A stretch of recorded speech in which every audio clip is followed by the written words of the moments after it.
The reason I got into short sales, it was not like I was strategic in saying, this is an opportunity I need to pursue. No, what happened was I owned 9 houses and they all were magically upside down one day, which was not the case. I just didn't know shit and I was just buying stuff.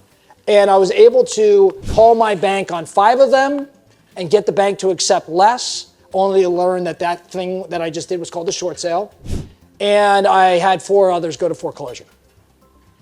And so at that moment in time, Ben, I'm 27 years old, and it was the first major failure I'd ever experienced in my life. And I'm 27 and I'm new in business and I'm an entrepreneur, I think, because my parents were entrepreneurs and I wanted to be like them or whatever it may be. And here I am at 27, I'm calling a bankruptcy attorney and my life is over. I'm a complete failure. This is how I really, really felt like it was. Now I laugh at myself today because I had a Labrador and a condo, and that was the extent of my responsibilities at the time. So me at 44 is like, dude, 17, come on. Like that was so simple. But in the moment, my life was over. And I was so naive and young that I didn't know any better. I was blessed with like this, I'm so fortunate to just not know anything, Ben, that the next day after all, like once the dust had settled, it was like, all right, screw it. Let's just go to work. I don't know any different. So the lesson here for me, the first and biggest step in overcoming a loss or failure is to actually just dust yourself off and move on. Assess what went wrong, learn from it, but immediately get back into motion. There's no value in dwelling on the past. The faster you do this and regroup, the faster you'll get back on the right track. This was my experience when people said, well, Brian, why did you have success during the downturn whereas so many didn't? I point to this. Again, I didn't do anything right. I didn't know any different. It was like, screw it.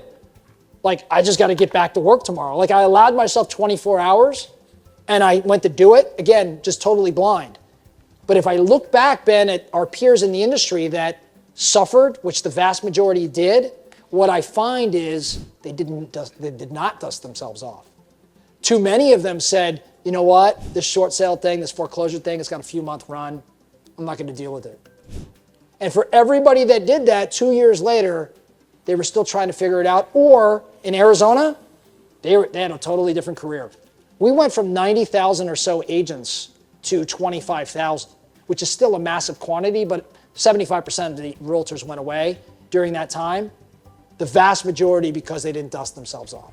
The mistake was, in fact, the failure to understand real estate. And what I mean by that is I was buying properties and banking on the thing that makes you not an investor, Ben, but a speculator. I was banking on appreciation. Yeah. And suddenly homes stopped appreciating. As a matter of fact, they went backwards and depreciated. Many of you had this experience. And the loans I had were literally more than the property's value in what felt like a minute, but the reality was it wasn't a minute. It was 18 months worth of data telling that story, but I didn't analyze anything because I didn't know any different. And so the failure, Ben, was just being a poor business person. And the lesson that I was tripped into was the only reason it turned around was because I just went back to work in 24 hours.